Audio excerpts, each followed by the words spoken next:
In this video, we're going to be showcasing the Juggernaut. This is the level 9 version of the build. We have most of the abilities necessary here, so I'm going to go ahead and just show you how it works a little bit. Okay, the first thing I do here is pop Adrenaline, which is pretty typical in solo fights. And then I go ahead and use Medusa Head first. It gives you +1 to Geomancer. And then I go ahead and fling the Oily Blob in there. This is a skill that somebody actually recommended to me. That wasn't originally in my build. It's very good earlier on in the game, not so great later on in the game. And then I go ahead and use Petrifying Visage. Now, the reason I used the blob first was in order to take off some magic armor of that archer, so when I used Petrifying Visage, it would petrify him, which it did. And that makes it so only the summoner gets turned, because the dogs have no magic armor either.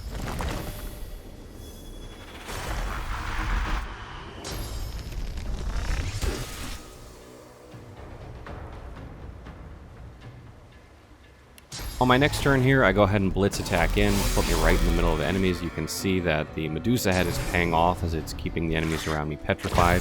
I also freeze a dog because I have Frozen on my weapon. And then I go ahead and buff with Fortify and Venom Coating in order to give myself some more physical armor and in order to add a little bit more magic damage to my attacks.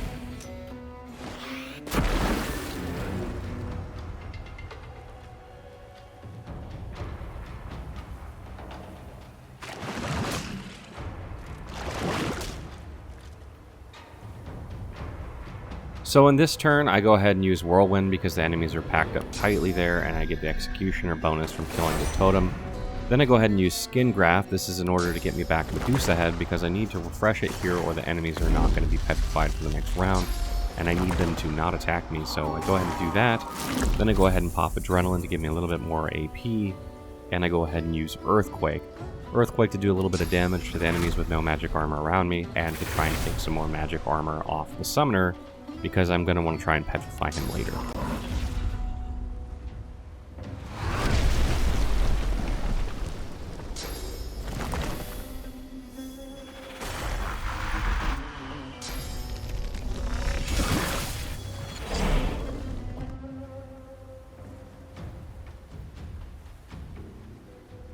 Okay, on my turn I only have 2 AP, so I go ahead and use Petrifying Visage here, and it petrifies the summoner, which is exactly what I was hoping for.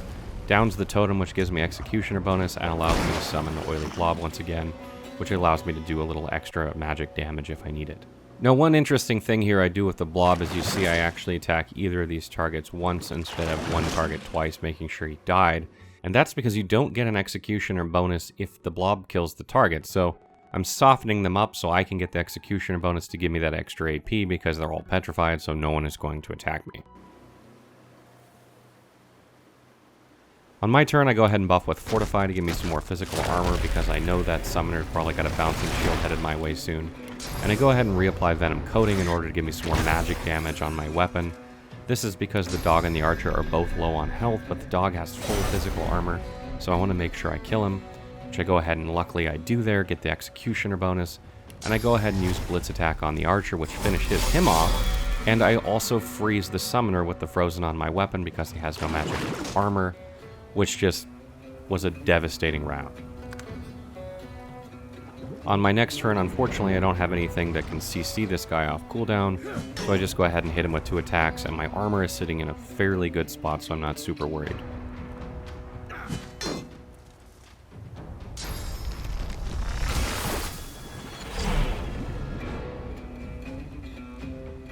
Okay, on this turn, my armor is looking pretty weak. I don't really have any way to buff it, so I really need to get this guy CC'd this time. I attack him once, realize that another attack's not going to be enough with Tentacle Lash in order to set atrophy. So I go ahead and pop Adrenaline and attack him again before I use it, but then I actually freeze him with the attack, so I don't need to use it, and just go ahead and use a regular attack here. Save it for the next round. On this turn, I only have 2 AP, and this guy has no magic armor, so I decide to pop Medusa Head again, which will petrify him for 2 turns. So I go ahead and do that in order to basically just be able to keep attacking him without worry.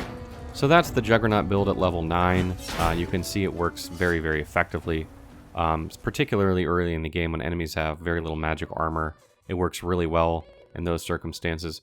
And later on in the game, you know, when you're in a group, especially one that's a mixed party or split party that's got, you know, magic and physical damage, It just gives you a lot of versatility. You can do the earth damage, or you can do physical damage, and you can really decide, you know, based on what encounter you're facing, which is great. I'm using a two-handed weapon here, but earlier on in the game, I would probably recommend a sword and shield where armor is a little more scarce. Later on, it kind of opens up, and as you get higher critical chance, I think two-handed pays off more. So later in the game, definitely consider switching to two-handed. This is the level 14 version of the build, and the skills remain pretty much the same. The only difference here is that I've removed Oily Blob because the enemies are spread out so much it's not super effective here. They also have a lot of magic armor. And I've added Bless here. Bless is just a good ability to keep on your bar. It adds dodge chance, magic resistance. It's not so necessary when you're playing in a group, but when you're playing solo, sometimes it can be the difference between getting blown apart and not, and it can also clear some nasty status effects. I've also added Tactical Retreat. This is because one of the armor pieces I'm wearing actually just gave me 2 to Huntsman, so it felt foolish not to have it. You probably wouldn't normally have that in your build. Okay, so turn 1, I go ahead and sneak up on this dude and smash him in the face with my hammer. That begins combat. Then I go ahead and attack him again to weaken him a bit more. And then I go ahead and buff with Fortify and Armor of Frost, hoping that my attack of opportunity will kill this guy on his turn and give me some extra AP from execution.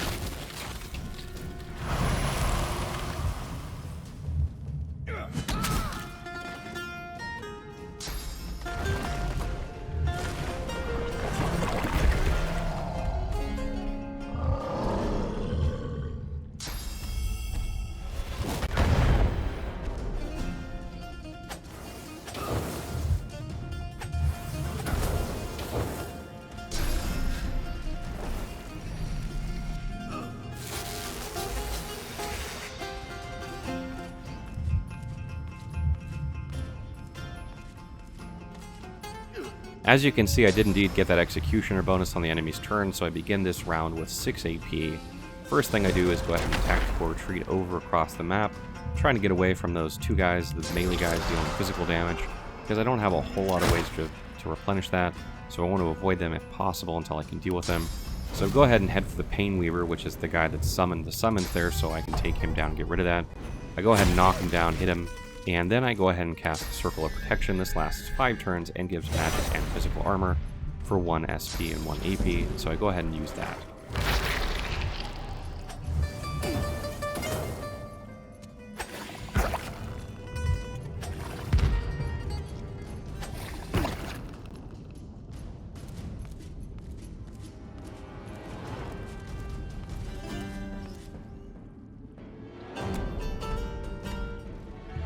So on this turn, the Undead Destroyer and Painweaver are both next to me, and I go ahead and figure that's probably the most grouped they're ever going to be.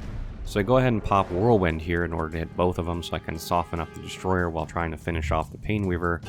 And then you can see I'm trying to figure out what to do here. I want to hit both if I can. I only have a few skills that do good damage in doing that. So I go ahead and pop Adrenaline, hit Skin Graft, and Whirlwind again. I luck out, get the kill on the Painweaver. Go ahead and use the AP from the Executioner bonus to Tentacle Lash the Undead Destroyer so that he can't attack me on the next turn. And then I go ahead and buff with Armor of Frost to give me some more magic armor. I will regain some more from the Dome of Protection, which I'm sitting pretty in, but it'll give me a little extra against these magic damage guys. And then I go ahead and save the last AP.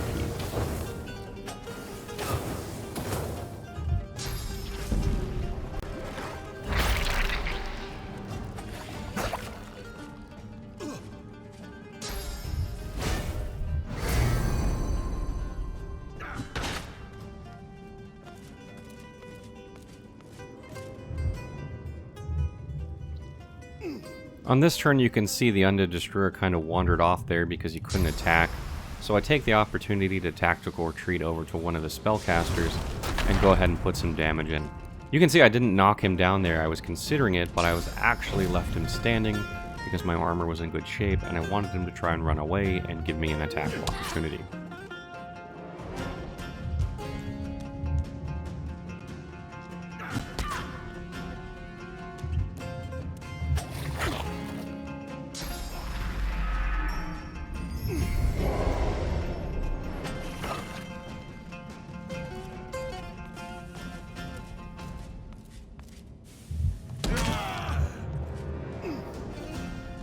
On this turn, things look a little bit more dicey. The last turn, things were pretty good. Now I have no physical armor thanks to that massive attack by the Destroyer.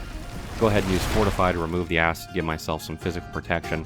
I know I need to knock these two guys down so they can't attack me, neither has physical armor. So I just go ahead and say, fuck it, pop Earthquake. Then I'm trying to figure out exactly what to do. I decide to pop Adrenaline and then Phoenix Dive over to the very edge of the circle of protection, trying to get where that caster is. And I get it just close enough that I'm able to hit him, and I'm hoping that on the next turn he'll try and move away and I'll be able to hit him again while still remaining in that circle of protection to get that extra armor.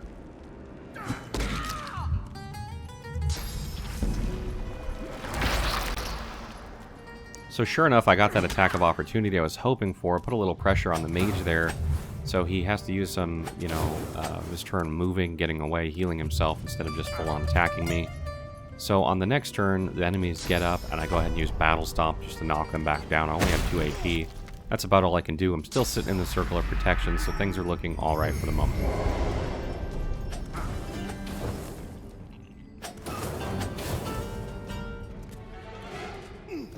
On this next turn, the dome expires, so it's time to get the hell out of there. I see that one of the mages is weak, so I target him, try and take him down.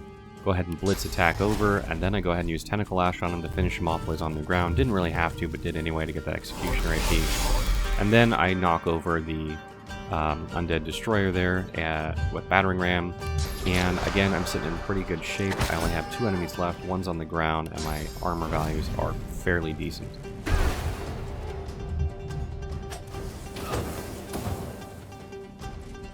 On this turn, I was a little bit hasty and sort of made a mistake. I used Circle of Protection, which ate up an AP, which essentially made it so I wasn't going to be able to kill that Undead Destroyer unless I got a little bit lucky. So I decided to Tactical Retreat over to the Mage and go ahead and put some damage into him while putting some distance from the Undead Destroyer. Unfortunately, this takes me out of the Dome of Protection, so I probably would have been better off just using Armor of Frost.